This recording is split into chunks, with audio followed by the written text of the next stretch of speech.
ओम ज्ञानतिमिरन्धस्य ज्ञानाञ्जनशलाखया चक्षुरुन्मिलितं येन तस्मै श्रीगुरुवे नमः। नमो ओम विष्णुपादाय कृष्णपृष्ठाय भूतले श्रीमते भक्तिवेदांत स्वामिनिति नामिने। नमस्ते सारस्वते देवे गौरवाणी प्रचारिणे निर्विशेषा शून्यवादी पाश्चात्य देशतारिणे। जय श्री कृष्ण चैतन्य प्रभु नित्यानंद श्री अद्वैत गदाधर शिवासदि गौर भक्त वृंद। हरे कृष्ण कृष्ण कृष्ण हरे हरे, हरे Ram Ram Ram Hare Hare. So here is the description of foolish people, unfortunate people who mistake Lord Shiva being dressed not very opulently but like a renounced person, living like a renounced mendicant in the crematorium.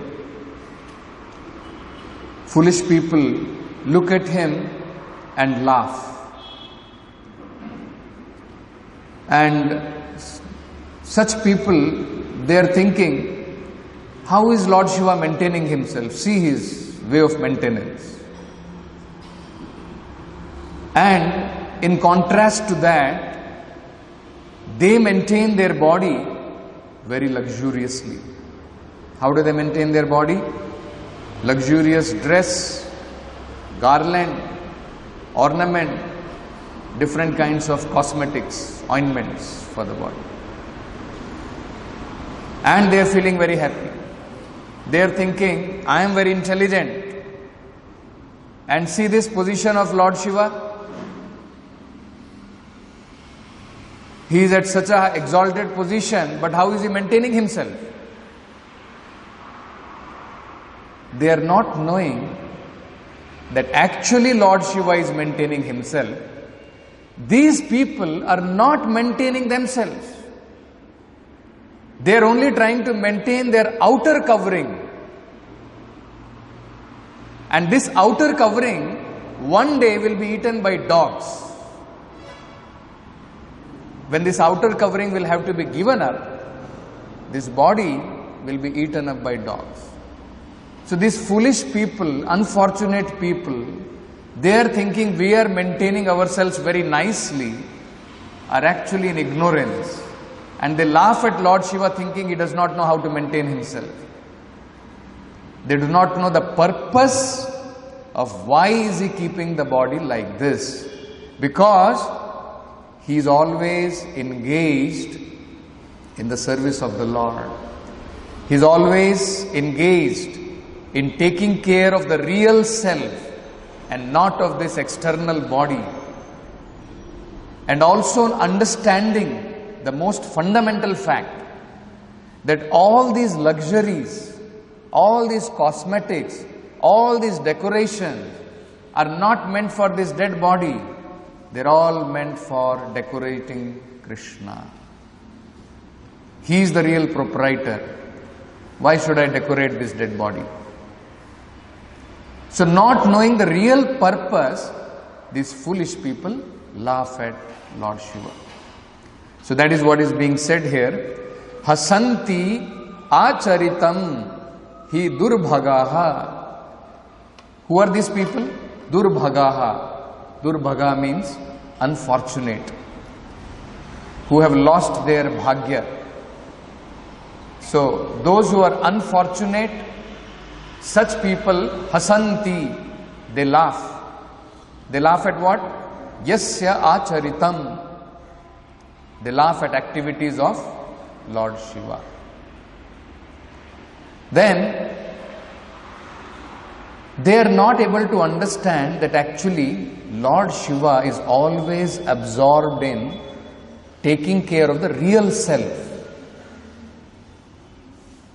So, Swa Atman Ratasya Ratasya means always engaged. Rati, being attracted, being engaged always. Swa Atman Ratasya Avidushaha.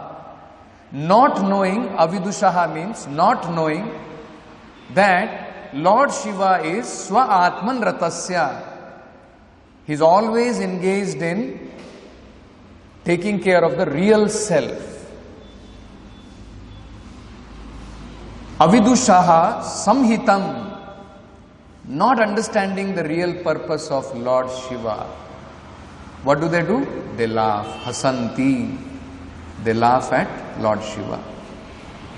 But actually, these people are ignorant. They are called foolish. Why they are called foolish? It is described.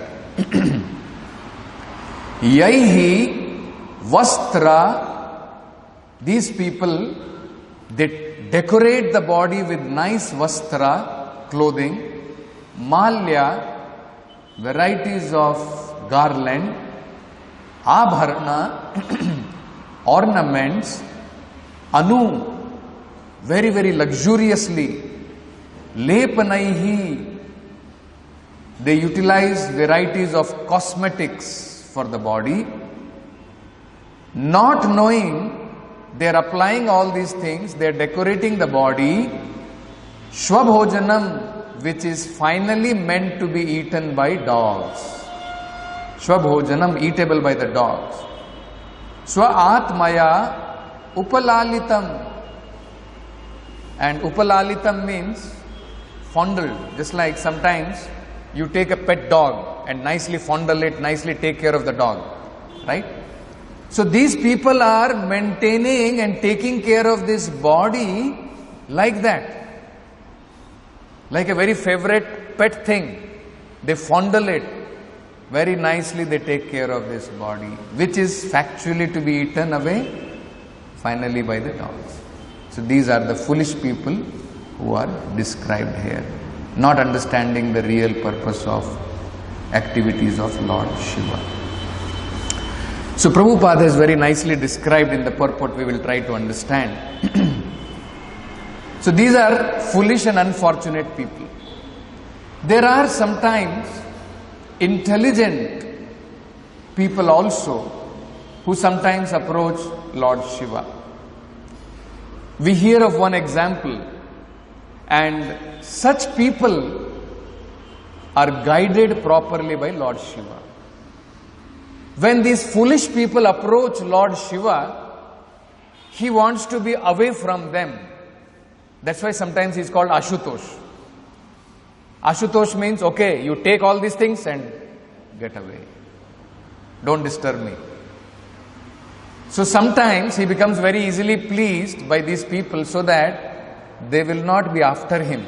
So once he has given them all these luxuries of life, okay, take all these things and get away. Just like we see Ravan, all these people, they were all worshipper of Lord Shiva. And they became very opulent, luxurious in their life because of him. But factually everything was lost. But if somebody approaches Lord Shiva sincerely, such people are guided in Krishna Bhakti, in Krishna consciousness by Lord Shiva. We hear of one example wherein one Brahmana in Vrindavan, he was very sincerely worshipping Lord Shiva. So when Lord Shiva was satisfied with him, this Brahmana asked Lord Shiva,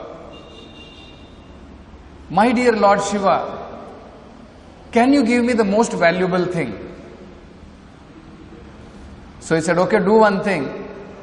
If you want the most valuable thing, you go to the house of Sanatan Goswami. You go to the hut of Sanatan Goswami. He lives in a very small kutir in Vrindavan, and you approach him and ask him for the most valuable thing. He will be able to give you." So the Brahmana was very happy. He was poor Brahmana. So this poor Brahmana went to the hut of Sanatan Goswami, and he went and asked Sanatana Goswami that Lord Shiva has sent me to you to take the most valuable thing. He said that you will be able to give me the most valuable thing. So Lord Shiva Sanatana Goswami understanding that this person may not be yet ready to take the most valuable thing, he asked him that do like this, in the corner of my hut there is a dustbin there. In that dustbin you search out, you shall be able to get the most valuable thing you desire. So then this Brahmana went to the dustbin and he searched out, and there he got one special stone, Parasmani, Chintamani stone. And then Sanatana Goswami said, now be happy. So he was very happy. This stone was able to turn anything into gold. So this poor Brahmana was thinking that, looks like I have got the most valuable thing. Now all my problems of poverty, everything will be solved. So like this he was walking away, but then he intelligently started thinking, I am not able to understand one thing, that if this was the most valuable thing, why would Sanatana Goswami keep it in dustbin? Nobody will keep most valuable thing in the dustbin. They will all keep it with their chest, locked in some almirah, lockers, isn't it? So he started wondering, looks like Sanatana Goswami has not given me the most valuable thing. So then he returned back to the hut of Sanatana Goswami and asked Sanatana Goswami that, my dear sir, I don't think that you have given me the most valuable thing. Otherwise, why would you keep this valuable thing in the dustbin? So please tell me what is the most valuable thing, I want that. So then Sanatana Goswami said, if you are ready for that, then do one thing. Go to the river Yamuna nearby, throw this Chintamani stone in river Yamuna and come back. I will give you the most valuable thing. So then this Brahmana went, threw away that stone in the river, in Yamuna river, and came back. Then Sanatana Goswami told him, now sit down and chant Hare Krishna. This is the most valuable thing I have to give you. Because actually speaking, the holy name of the Lord is real Chintamani. Nama Chintamani Krishna Chaitanya Rasa Vigraha. That is Krishna himself. The name of the Lord is Krishna himself. That is the most valuable thing. What is that stone?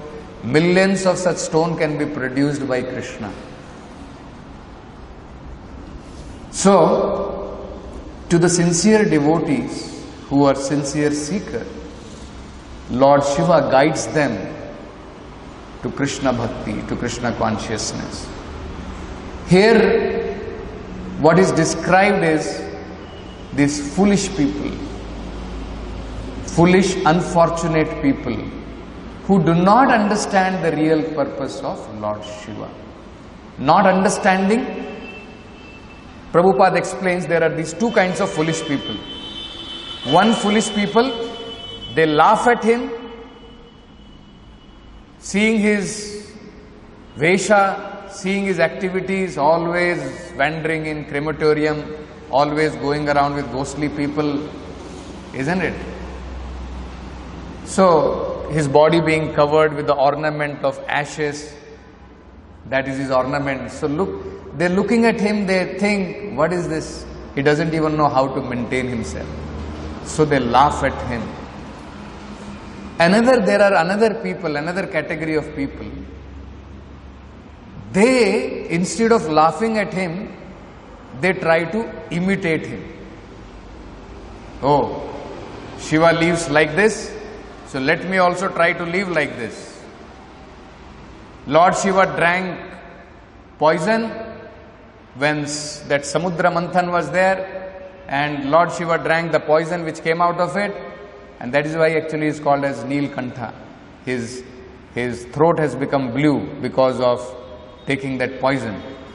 So then they also think, so if Lord Shiva is doing, I am worshipper of Lord Shiva, let me also take these poisonous intoxicants, ganja, all these things, and let me also smoke. So they take this poisonous intoxicant and they ruin their spiritual life, they ruin their material life. So these two categories of people are there. One category laugh at Lord Shiva and still they worship Lord Shiva. But what do they want from him? They don't want Krishna consciousness. They want luxurious life. So these are called materialists. Another class of people is these jnanis. They want to merge with Lord Shiva. So they are very fond of repeating this mantra. Shivoham, Shivoham. I am Lord Shiva. I am that Lord Shiva. Because they want to merge with Lord Shiva. They are thinking I am that. Or they are thinking after liberation I will become one with Lord Shiva. One and the same. So these people are called as unfortunate and foolish people. They are called here.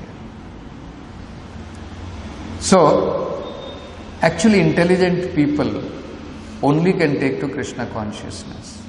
This is what one very important thing we can understand.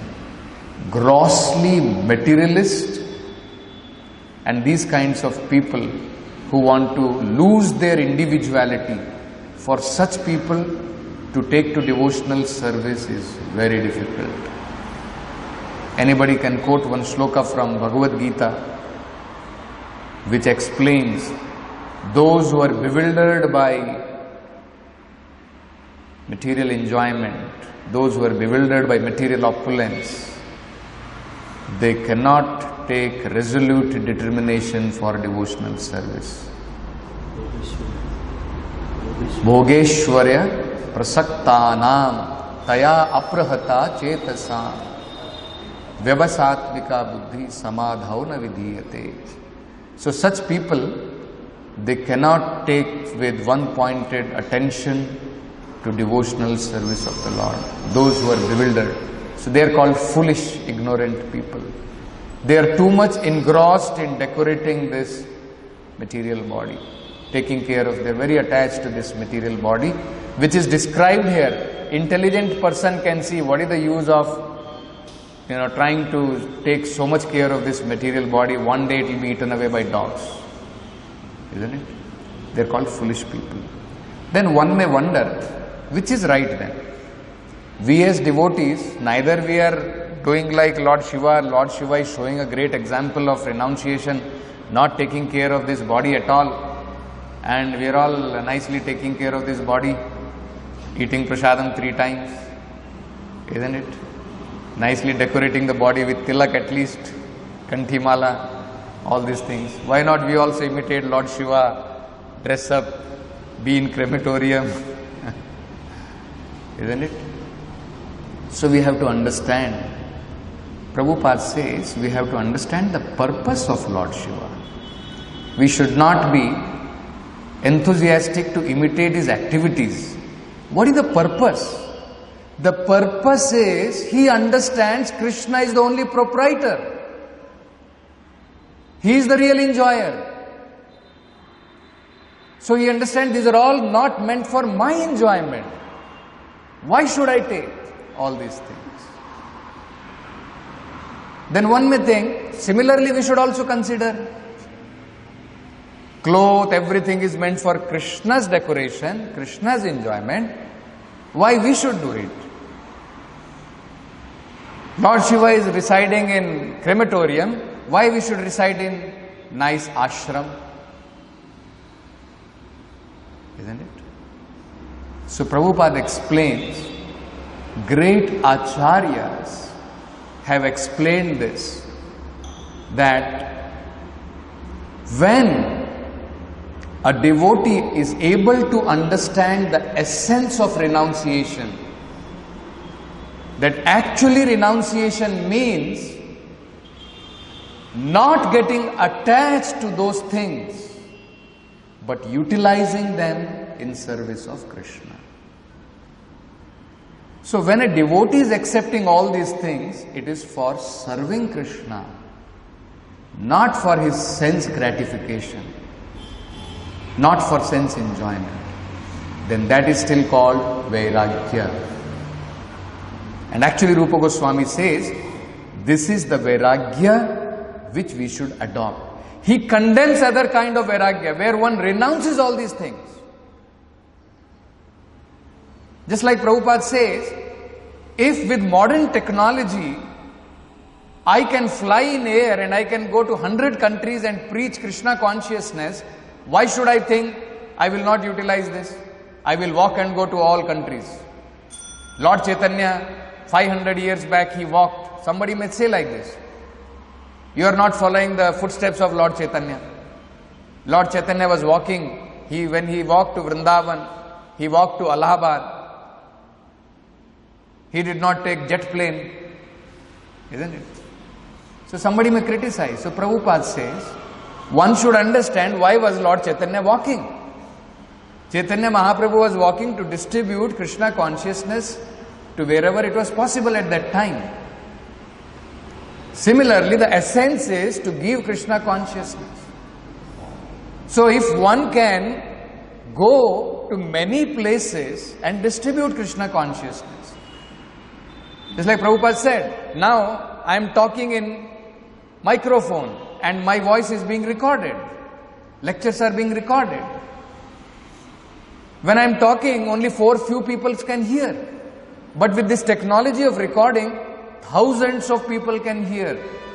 So why I should not utilize that?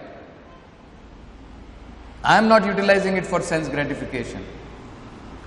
This is called Yukta Vairagya. Other is called Shushka Vairagya. Shushka means dry renunciation. Only for the sake of renouncing one renounces. Mind is attached, externally we renounce. No, I will not touch money. I am sadhu, I cannot touch money. My assistant can touch. You see? Money they will not touch. They will say, give to my assistant. This is their renunciation, because actually inwardly is attached. Externally is showing, I don't touch money. Isn't it? So that is not real renunciation.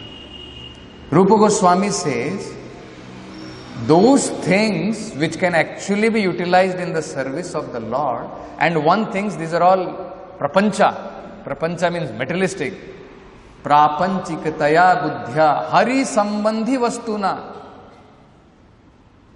You see, hari sambandhi vastuna means not understanding that actually everything is related to Krishna. This microphone is also related to Krishna. How? Because it is meant for broadcasting the glories of the Lord. The intelligence to invent microphone is also given by Krishna. The ingredients of this microphone is also given by Krishna. So it's all hari sambandhi vastuna. It is all related to Krishna. It is not somebody else's property. So his property must be utilized in his service. So he says, if somebody does not have this understanding, that is called mumuksho parityago falgu vairagya kathyate. That is called false renunciation. Or it is also called shushka vairagya, dry renunciation. It's not actually renunciation. So real renunciation is called yukta vairagya. But there, the most important thing is, he explains, the principle should not be forgotten. The moment we forget that principle, then we become implicated. That we should not forget. So he says, anasaktasya vishayan. Don't be attached. Don't be attached to those things. Don't be attached to microphone. Don't be attached to transport. Don't be attached to all these kinds of vishaya. But utilize them in the service of the Lord. Anasaktasya vishayan yatharam upayanjataha. Whatever is required, even for the bodily maintenance, we require to eat food. as much as it is required for the upkeep of the body, we utilize it. Otherwise, we require it for the service of the Lord. Nirbandha Krishna Sambandhe Yukta Vairagyam Uchyate. That is called as real Yukta Vairagya. Prabhupada explains this concept because sometimes people may wonder that why we are not living like Haridas Thakur or Rupa Goswami. They had only built small cottages. Why are we building a big temple? Isn't it? Why are we making a nice ashram for devotees? Why are we making, such a gorgeous, huge building like this? So Prabhupada explains that in earlier age, people were sincere. People were inquisitive about God.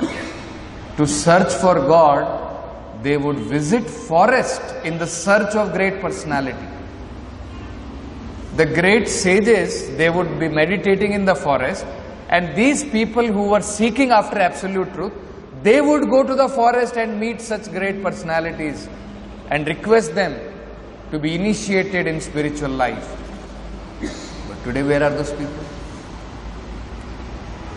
Isn't it? So Prabhupada says, today people want to live comfortably in city life. So great sages, being compassionate, he can be happy in forest, actually speaking, being not troubled by these materialistic people.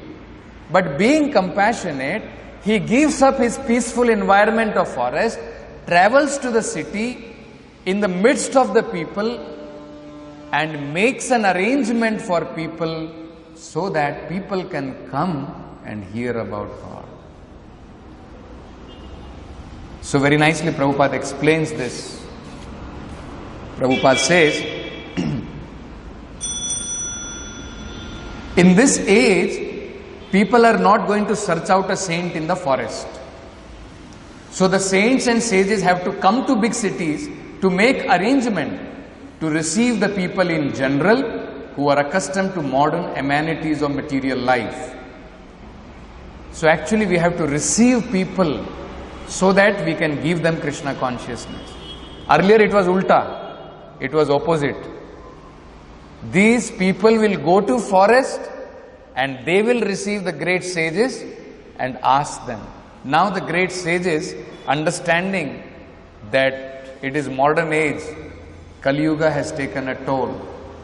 So knowing that people have become addicted to materialistic way of life, these great sages very, very kindly, they come to the cities and they give Krishna consciousness to people. So they make arrangements to receive people. So Prabhupada gives an example. He says, suppose modern people are very much addicted to materialistic way of life, comfortable way of life. If, let us say, we build one hut in one city and say people, come here, all Bhagavatam class is going on, nice Kirtan is going on. How many people will come? People will not come. But if we make a nice hall, isn't it? If we make a comfortable hall and if people come, so automatically when they see a good building, comfortable building, people will come and they will receive Krishna consciousness. So the whole idea of building a temple, building facilities for people is to give them Krishna consciousness. So Prabhupada says this is called Yukta Vairagya. But Prabhupada, just like in today's conversation, very important, Prabhupada says, in Bengali there are two words. Anyone remembers? Gamuka and Ghama. So it's very interesting.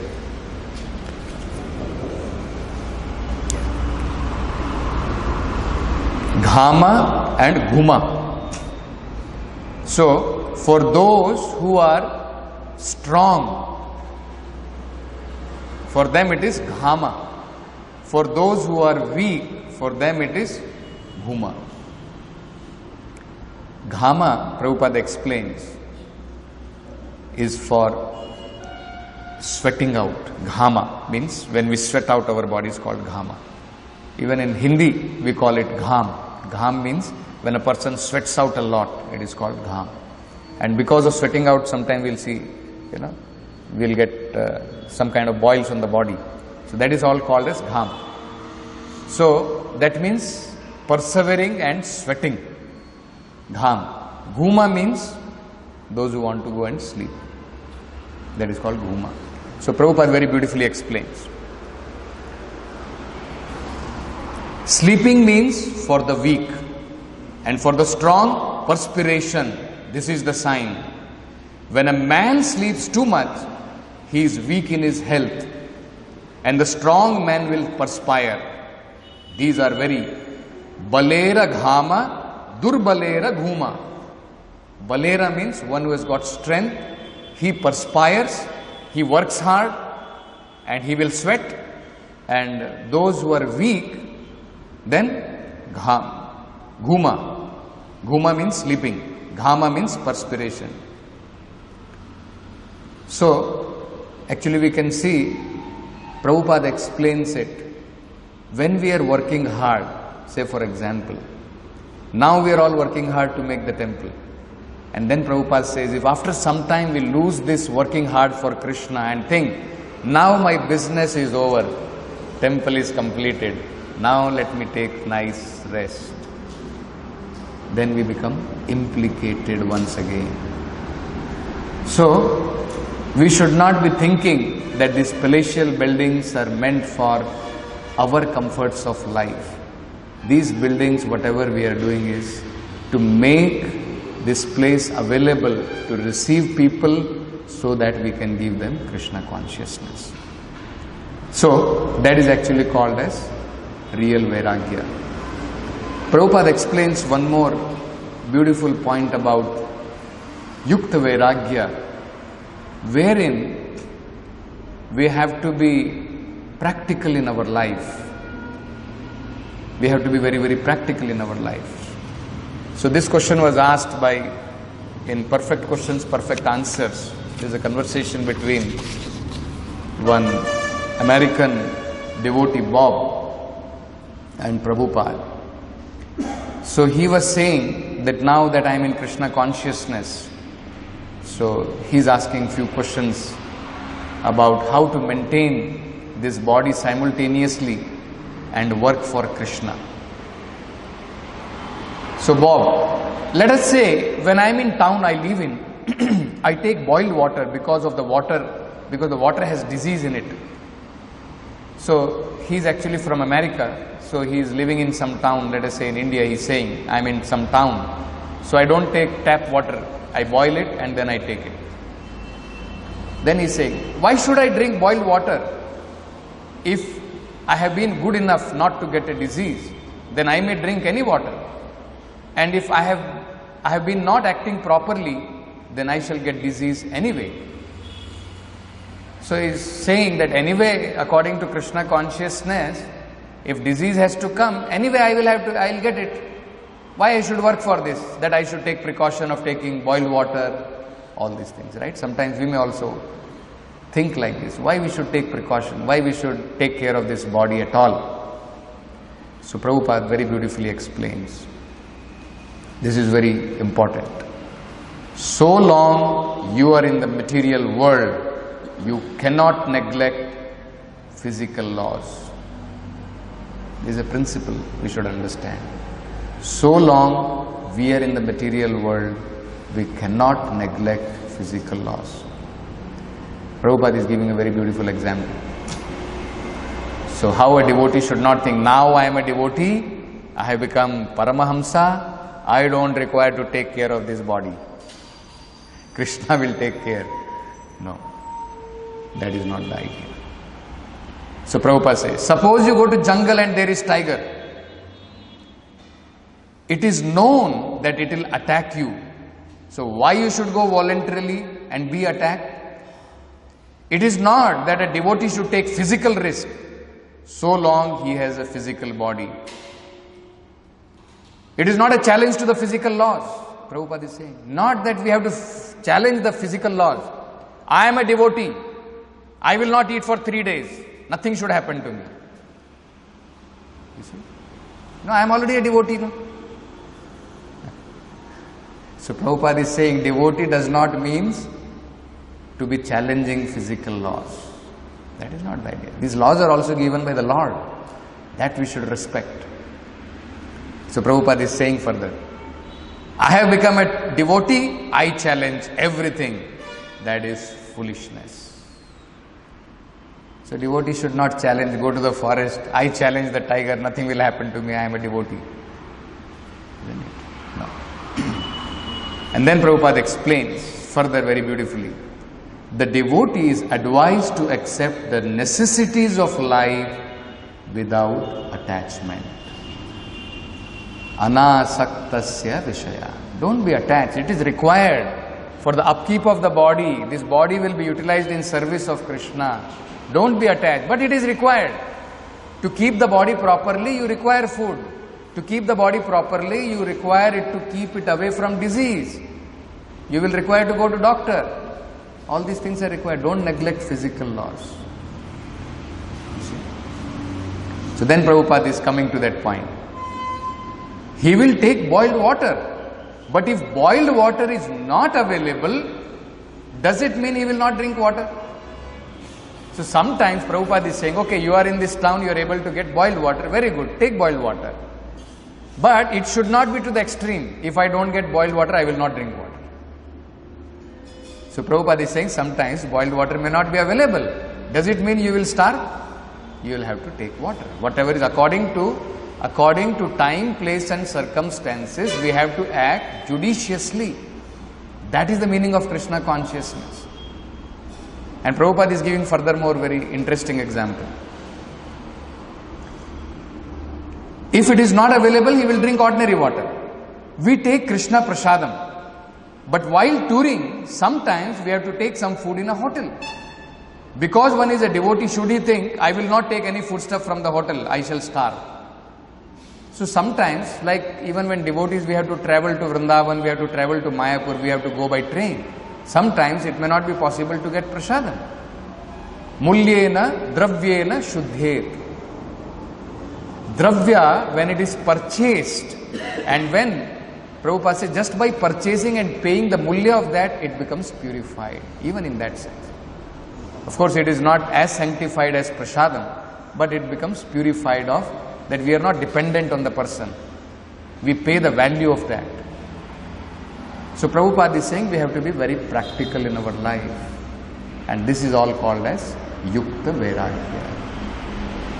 So we have to understand the real purpose of Lord Shiva. That his purpose is to understand everything should be utilized for the service of the Lord. Why should I decorate my body? All these things are meant for the service of Lord Krishna. So not understanding the real purpose of Lord Shiva, these people laugh at the activities of Lord Shiva, or foolishly they try to imitate his activities. Both are not proper. We have to understand the purpose of Lord Shiva, and as given by the Acharyas, how to apply that purpose in today's context, that we have to see through Prabhupada. So the essence of Vairagya principle, how we should apply in modern times, is given by Prabhupada to us. So we will stop with this. Granthara Srimad Bhagavatam ki jai, Srila Prabhupada.